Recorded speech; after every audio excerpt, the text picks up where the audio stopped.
কেন্দ্রীয় সরকার ওয়াকফ সংশোধনী আইন প্রণয়ন করার পর পশ্চিমবঙ্গের নানা জায়গায়, বিশেষ করে মুর্শিদাবাদ জেলায় এবং মুর্শিদাবাদ জেলার মধ্যে বিশেষ করে জঙ্গিপুরে শামশেরগঞ্জ অঞ্চলে যা চলছে সেটাকে এক কথায় বলা যায় আগুন নিয়ে খেলা। এই আগুন নিয়ে খেলা যারা করতে নেমেছেন এবং তাদের পিছনে যে রাজনীতির কারবারিরা আছেন তাদের প্রতি তীব্র ধিক্কার জানানো ছাড়া নাগরিক সমাজের কিছু করার নেই এবং তাদের অবিলম্বে গ্রেফতার করে আইনি প্রক্রিয়ার মাধ্যমে শাস্তি দেওয়া ছাড়া রাষ্ট্রযন্ত্রের কিছু করার নেই। ওয়াকফ আইন যেভাবে প্রণীত হয়েছে তাতে কতগুলো জায়গায় আপত্তির কারণ কারো কারো থাকতে পারে। এই ওয়াকফ বোর্ডের মধ্যে, যেটা একটা রাজ্যভিত্তিক বোর্ড, সেই বোর্ডের মধ্যে একজন অমুসলিম প্রতিনিধিকে রাখার কথা হয়েছে। পাল্টা প্রশ্ন উঠছে যে হিন্দু ধর্মের বা অন্যান্য খ্রিস্টান ধর্মের যে সমস্ত প্রতিষ্ঠানগুলো আছে সেখানে কি অন্য ধর্মের কোনো কেউ থাকেন পরিচালনার জন্য? উত্তর হচ্ছে না। ট্রাইব্যুনাল যা ওয়াকফ সংক্রান্ত বিরোধের নিষ্পত্তির জন্য আগে প্রবল ক্ষমতাবান একটা আধা বিচার বিভাগীয় কোয়াসি জুডিশিয়াল বডি ছিল, তার ক্ষমতা অনেকটা খর্ব করে জেলা শাসকদের হাতে ক্ষমতা দেওয়া হয়েছে। ডিস্ট্রিক্ট ম্যাজিস্ট্রেট, ডিস্ট্রিক্ট কালেক্টররা তারা অনেক সিদ্ধান্ত নিতে পারবেন।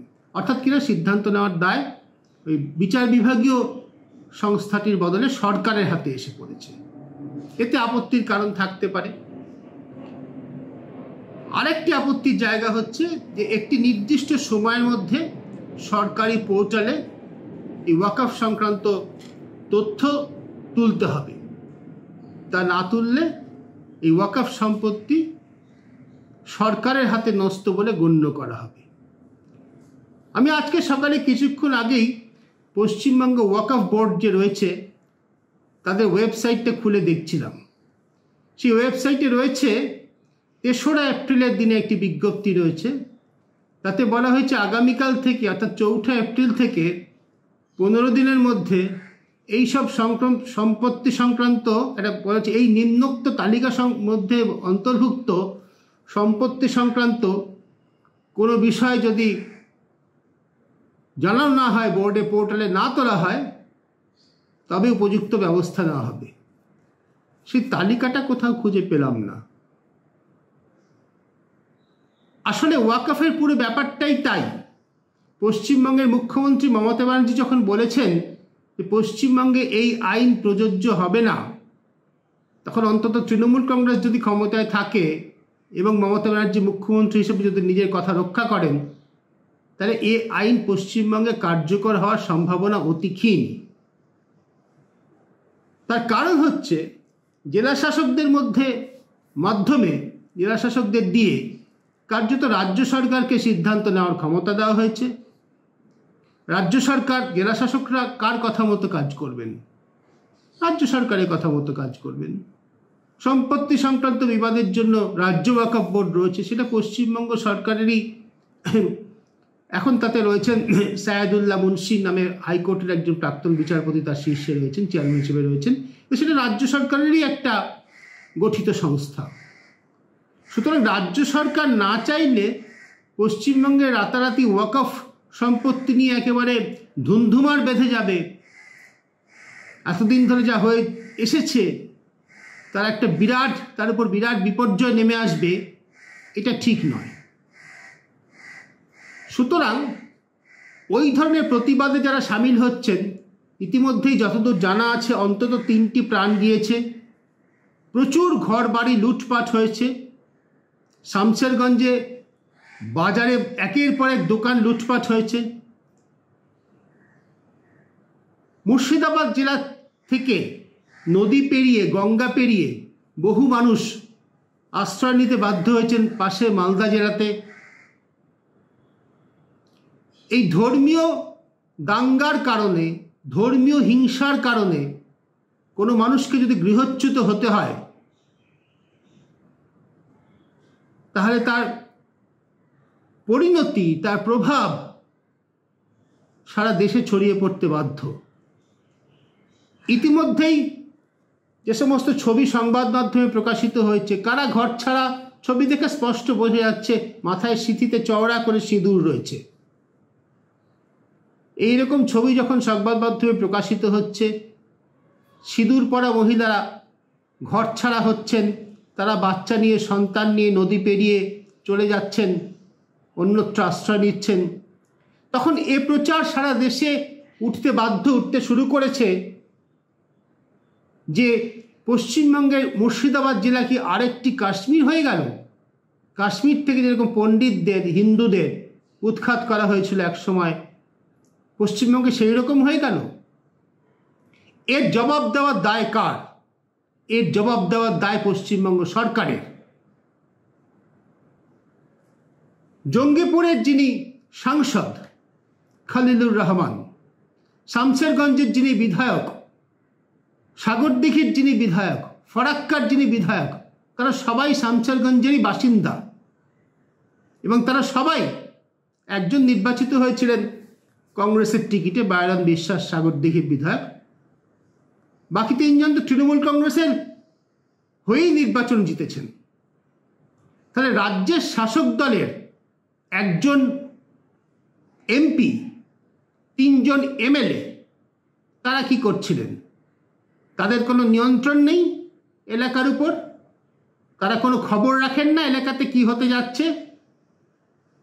যে আইনের প্রয়োগ পশ্চিমবঙ্গে হওয়ার সম্ভাবনা নেই, তার বিরুদ্ধে দিনের পর দিন এইরকম হাঙ্গামা চলছে, যার জেরে ইন্টারনেট বন্ধ করে রাখতে হচ্ছে বিস্তীর্ণ একটি এলাকায়, যার জেরে মানুষকে নদী পেরিয়ে অন্যত্র আশ্রয় নিতে হচ্ছে, যার জেরে দোকান বাজার বন্ধ হয়ে যাচ্ছে, তিনটি প্রাণ গিয়েছে, প্রচণ্ড আতঙ্কের মধ্যে মানুষ বসবাস করছেন।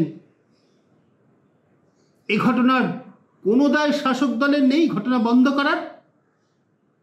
অন্যান্য যে সমস্ত রিপোর্ট পাওয়া যাচ্ছে তাও যথেষ্ট আতঙ্কজনক। আশেপাশের, মানে একটি প্রতিবেশী দেশ, আশেপাশের বলা উচিত নয়, প্রতিবেশী দেশ থেকে নাকি দুষ্কৃতীরা এসে তাণ্ডব চালিয়েছে। সত্যি মিথ্যা আমি নিজে যাচাই করিনি, সংবাদপত্রে, সংবাদ মাধ্যমে এরকম রিপোর্ট আমি দেখছি। কি করে ঢুকলেন তারা? কিভাবে ঢুকলেন? রাজ্যের মধ্যে একটি ঘটনায় হাইকোর্টে শনিবার দিন, ছুটির দিন, বিশেষ আবেদন করা হলো এবং সেই দিনই তার জেরে কেন্দ্রীয় বাহিনী মোতায়েন করতে হলো। এটা রাজ্য সরকারের আইন শৃঙ্খলা রক্ষার ব্যর্থতা নয়? পরে অবশ্যই পশ্চিমবঙ্গ পুলিশের ডিরেক্টর জেনারেল তিনি ছুটে গিয়েছেন, নিতে ঘটনাস্থলে তদন্ত, শান্তিরক্ষার দায়িত্ব নিয়েছেন, ভালো কথা, কিন্তু দেরি হয়ে গিয়েছে তো অনেক। অবিলম্বে যদি মানুষের মধ্যে আস্থা না ফেরানো যায়, মনে রাখা দরকার ঘটনাটা শুধু শামশেরগঞ্জের নয়, শুধু মুর্শিদাবাদ জেলার নয়, এই ঘটনার ঢেউ ছড়িয়ে পড়তে বাধ্য সারা দেশে, পশ্চিমবঙ্গে তো বটেই, সারা দেশে ইতিমধ্যেই ছড়াতে শুরু করেছে। সেটাকে কঠোরভাবে নিয়ন্ত্রণ করার দায় পশ্চিমবঙ্গ সরকারের। যদি বলা হয়ে থাকে, বারবার বলা হয়ে থাকে যে আইন শৃঙ্খলা রাজ্যের এখতিয়ারভুক্ত বিষয়, সংবিধান সত্যিই তাই বলেছে। বর্ডার সিকিউরিটি ফোর্স, সীমান্তরক্ষী বাহিনী, তাদের এখতিয়ারের সীমানা যখন সীমান্ত থেকে 50 কিলোমিটার পর্যন্ত করা হয়েছে যখন, তো পশ্চিমবঙ্গ সরকার এবং পশ্চিমবঙ্গের শাসক দল প্রবল আপত্তি করেছে। তাহলে এখন তাদের দায়িত্ব নিতে হবে। অবশ্যই আইন শৃঙ্খলা যখন এইভাবে এই আকারে ভেঙে পড়েছে, যখন মানুষ এতখানি আতঙ্কিত, মানুষ ঘর ছাড়তে বাধ্য হচ্ছেন, স্বাভাবিক জীবনযাত্রা ব্যাহত হয়েছে একটা বিস্তীর্ণ এলাকায়, তখন কেন্দ্রীয় সরকারের বাহিনী এবং রাজ্য পুলিশ একসঙ্গে কাজ করছে, স্বাগত, তাই করার কথা। এ সমস্যাটা শুধু মুর্শিদাবাদ জেলার তো নয়, এ সমস্যাটা শুধু পশ্চিমবঙ্গ রাজ্যেরও তো নয়, এই সমস্যা তো ভারত রাষ্ট্রের। রাষ্ট্র উপযুক্ত ব্যবস্থা নিচ্ছে, ভালো কথা, কিন্তু নাগরিককেও দায়িত্ব নিতে হবে, বিশেষ দায়িত্ব নিতে হবে শাসক দলকে। সেই দায়িত্ব এখনো পর্যন্ত কিন্তু পালনের লক্ষণ দেখা যাচ্ছে না। ইউসুফ পাঠান, বিখ্যাত ক্রিকেটার, দেশকে অনেক গৌরব এনে দিয়েছেন। তিনি মুর্শিদাবাদ, জঙ্গিপুরের না হোক, মুর্শিদাবাদ জেলা থেকে নির্বাচিত একজন সাংসদ। তার সোশ্যাল মিডিয়াতে ছবি ঘুরছে, তিনি, আমি জানি না কবেকার ছবি, কবে তোলা ছবি, কোথাকার তোলা ছবি, কিন্তু এলাকায় কি তাকে দেখা গিয়েছে? এলাকার মানুষ কি সাংসদকে পাশে পাচ্ছেন? যদি না পান তাহলে তো প্রশ্ন উঠবেই শুধু ভোটে জেতার জন্য কি এমএলএ এমপির এলাকায় যাবেন? এলাকায় যখন একটা সাংঘাতিক পরিস্থিতির সৃষ্টি হবে, সাধারণ মানুষ ত্রাসে থরথর করে কাঁপবেন, তখন তাদের কোনো দায়িত্ব নেই পাশে দাঁড়ানোর? আমরা আশা করব দ্রুত শামশেরগঞ্জে এবং শামশেরগঞ্জ সহ গোটা মুর্শিদাবাদ জেলায়, গোটা রাজ্যে এই ধরনের পরিস্থিতি পুনরাবৃত্তি বন্ধ হবে, স্বাভাবিক অবস্থা ফিরে আসবে। একই সঙ্গে অবশ্যই আশা করব সমস্ত রাজনৈতিক দল, বিশেষ করে রাজ্যের শাসক দল, তারা তাদের দায়িত্ব পালন করবে। মনে রাখা দরকার যে ধর্মের ভিত্তিতে বিভাজন এটা কোনো রাজনৈতিক দলের এজেন্ডার মধ্যে পড়ে। এই যে ওয়াকফ আইন পাশ হয়েছে, তার একটা মূল বিরোধিতার জায়গাতে এতে ধর্মের ভিত্তিতে বিভাজন করা হয়েছে। একটিমাত্র ধর্মের নামে নিবেদিত সম্পত্তি হচ্ছে এই আইনের লক্ষ্য। হিন্দু চ্যারিটেবল ট্রাস্ট যতগুলো রয়েছে, ক্যাথলিক খ্রিস্টানদের যা কিছু রয়েছে, সেগুলো তো এই আইনের আওতায় আনা হচ্ছে না। যার জন্য অনেকে বলছেন যদি সমস্ত ধর্মীয় সম্পত্তিকে একই আইনের আওতায় আনা হতো, তাহলে বোঝা হতো সাম্য প্রতিষ্ঠার একটা চেষ্টা হচ্ছে। এই ভিত্তিতে এই আইনকে সুপ্রিম কোর্টে ইতিমধ্যেই চ্যালেঞ্জ করা হয়েছে, কিন্তু তার বিচারের জন্য তো অপেক্ষা করতে হবে, আইনি প্রক্রিয়ার জন্য তো অপেক্ষা করতে হবে। এইরকম আরেকটি আইন, সিএ আইন, সেটিও তার বিরুদ্ধে মূল আপত্তির জায়গা সেটা ধর্মের ভিত্তিতে বিভাজন করে।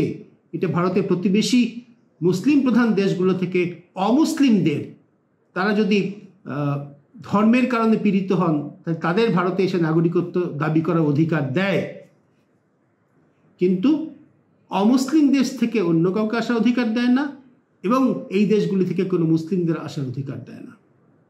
সে আইনটিও চ্যালেঞ্জ করা হয়েছে, 6 বছর ধরে তা মামলা পড়ে আছে সুপ্রিম কোর্টে। আমরা জানি না কবে কী হবে, কিন্তু আইনি প্রক্রিয়া মধ্য দিয়ে নিষ্পত্তি হতে পারে।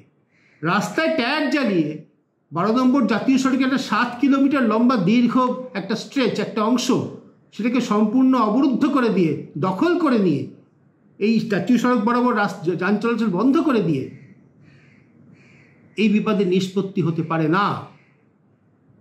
এটা আন্দোলনকারীদের বুঝতে হবে, তাদের পিছনে উস্কানিদাতাদেরও বুঝতে হবে, এবং বুঝে যথাযথ ব্যবস্থা নিতে হবে অতি দ্রুত।